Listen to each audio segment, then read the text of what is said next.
Bonjour, c'est Amandine du blog Life Path ou Happiness, chemin de vie vers le bonheur. La fin de l'année approche et vous vous projetez déjà sur 2019. Stop! Avant de quitter 2018, arrêtez-vous un instant et prenez le temps de... Petit 1, prenez le temps de célébrer vos petites et grandes victoires. Il s'agit de passer en revue les petits et grands succès qui ont jalonné votre année 2018. Est-ce que vous avez atteint un objectif personnel? Arrêter de fumer, perdre du poids, vous libérer d'une relation toxique, passer plus de temps en famille. Est-ce que vous avez atteint un objectif professionnel? Changer de poste, vous mettre à votre compte, faire évoluer vos missions. Et si vous n'avez pas atteint ces objectifs, est-ce que vous vous êtes mis en chemin vers l'obtention des objectifs qui vous tiennent à cœur? Par exemple, est-ce que vous avez diminué votre consommation de cigarettes? Est-ce que vous avez perdu du poids? Est-ce que vous vous êtes inscrit à une formation qui va vous permettre d'envisager peut-être plus tard un changement de poste? Est-ce que vous avez développé de nouvelles compétences? Des compétences en informatique, dans le domaine des langues, et puis toutes ces compétences manuelles qui sont fort utiles dans la vie. Est-ce que vous avez ouvert vos horizons? Est-ce que vous êtes allé vers de nouvelles personnes? Est-ce que vous avez créé de nouvelles amitiés? Est-ce que vous avez exploré de nouveaux sujets, testé de nouvelles activités? Est-ce que vous êtes sorti de votre zone de confort? Est-ce que vous avez voyagé? Est-ce que vous avez sauté en parachute? Est-ce que vous avez pris la parole en public alors que c'est quelque chose qui est très difficile pour vous? Ne tournez pas la page de 2018 avant d'avoir inscrit noir sur blanc tous ces petits pas que vous avez accomplis cette année. Deuxièmement, prenez le temps de tirer les leçons de 2018. Au final, qu'est-ce qu'elle vous a appris cette année? Qu'est-ce qu'elle vous a appris sur vous-même? Est-ce que vous en savez plus sur vos besoins, votre façon de fonctionner, les ingrédients essentiels à votre équilibre, vos valeurs, vos croyances et peut-être aussi vos croyances limitantes? Cette année 2018, qu'est-ce qu'elle vous a appris sur votre relation avec les autres? Est-ce que vous avez mieux compris quelles personnes étaient essentielles à votre bonheur et celles qu'il était préférable de fuir? Est-ce que vous avez réussi à davantage exprimer vos besoins, exprimer vos émotions en présence d'autrui? Est-ce que vous avez réussi à apaiser vos relations avec les autres si c'était un point qui était difficile? Alors, si c'est un point encore d'amélioration, j'ai une vidéo sur le sujet, donc je vous invite à la visionner. Cette année 2018, qu'est-ce qu'elle vous a appris sur votre relation de couple ou vos relations amoureuses? Et puis, d'un point de vue plus global, qu'est-ce qu'elle vous a appris sur la vie? Troisièmement, prenez le temps de remercier 2018 pour tout ce qu'elle vous a apporté. C'est un exercice de gratitude et, vous le savez, la gratitude, c'est un outil extrêmement puissant pour attirer le positif dans sa vie.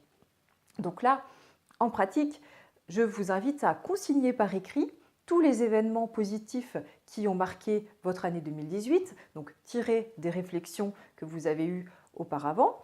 Donc voilà, vous notez tous les éléments positifs et puis vous allez vous les remémorer et surtout vous mettre dans un état où vous allez essayer de ressentir les émotions positives que ces événements ont générées en vous.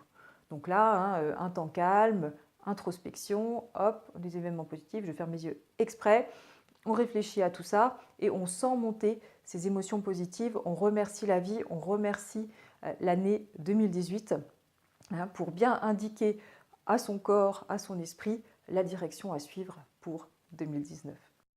Cette réflexion autour des 3 étapes que je viens de vous présenter, je l'ai menée moi-même et je vais partager quelques-uns des résultats de mon introspection. Ça pourrait peut-être vous inspirer. Alors, à la première question, donc célébrer petites et grandes victoires, j'ai relevé la création de mon blog et de cette chaîne YouTube, ce qui a été un grand défi pour moi, puisqu'il y a 2 ans, j'avais un portable uniquement pour téléphoner. Voilà, je n'étais pas du tout adepte des nouvelles technologies. Et là, ce que j'ai surtout mis en avant, c'est le fait d'alimenter cette chaîne YouTube régulièrement toutes les semaines, donc ce qui demande pour moi de la constance, qui n'était pas forcément une qualité que j'avais auparavant, et puis une sacrée organisation pour concilier ça là avec ma vie professionnelle que j'ai reprise depuis le mois d'août. Deuxième victoire que j'ai notée, c'est le fait d'être partie voyager, 6 mois en famille, d'avoir réussi à faire un peu un break dans ma vie professionnelle qui m'occupait beaucoup l'esprit, beaucoup la vie. Et voilà, d'avoir réussi à mettre ça en parenthèse pour pouvoir prendre du temps en famille. Je suis assez fière d'avoir fait ce pas-là. À la deuxième question sur les leçons 2018, donc sur moi-même, j'ai compris que j'étais multipotentielle. Alors c'est un terme que je mets entre guillemets, parce que ce n'est pas forcément un terme dans lequel je me reconnais, mais en tout cas je me reconnais bien dans les caractéristiques de la multipotentialité. Si vous souhaitez en savoir plus sur la multipotentialité, qu'on appelle aussi les zèbres, les slasheurs, je vous invite à aller voir un site qui est vraiment extrêmement intéressant et complet qui s'appelle Cameo. Donc ça, c'était pour la partie sur moi-même. J'ai aussi compris que dans la vie, il n'était pas forcément obligatoire d'avoir des objectifs. On pouvait aussi faire les choses pour se faire plaisir. Par exemple, j'avais toujours eu pour objectif d'apprendre une langue, d'être bilingue en allemand. Je me suis payé des cours intensifs d'allemand en Allemagne. Je ne serai pas bilingue, mais en tout cas, j'ai vécu cette expérience et c'était extraordinaire. Et là, j'ai compris que ce qui m'intéressait, c'était de vivre cette expérience, de baigner dans une atmosphère multiculturelle, de prendre ces cours d'allemand. Et l'objectif d'être bilingue en allemand, ce n'était pas forcément le plus important. J'ai compris aussi que dans la vie, on créait son possible. Je l'ai vraiment compris à travers ce que j'ai vécu cette année. C'est-à-dire que si on veut partir voyager, arrêter son travail, il y a des moyens de le faire. On peut s'organiser pour avancer dans la vie. On peut là créer cette chaîne YouTube. C'est une chaîne qui débouche sur des activités en 2019. J'en parlerai peut-être prochainement. C'était quelque chose d'inimaginable pour moi l'année dernière ou il y a 2 ans. Donc, grande leçon de vie, c'est en fait, on crée son possible. Et troisièmement, l'exercice de gratitude. Donc, bien entendu, merci pour les événements très positifs que je viens de mettre en avant dans cette vidéo.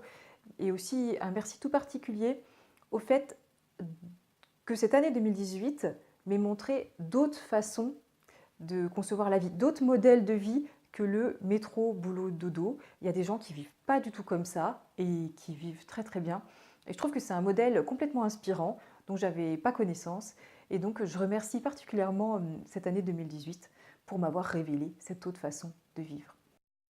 Si vous aussi, vous avez envie de mettre en avant quelques événements de votre bilan 2018 réalisés à partir de cette vidéo, sachez que ça me ferait très plaisir, alors n'hésitez pas. En attendant, je vous souhaite de passer d'excellentes fêtes de fin d'année, des fêtes joyeuses, dans un esprit minimaliste. N'hésitez pas à aller voir mes vidéos sur le sujet. Je vous donne rendez-vous l'année prochaine. Merci et à très bientôt.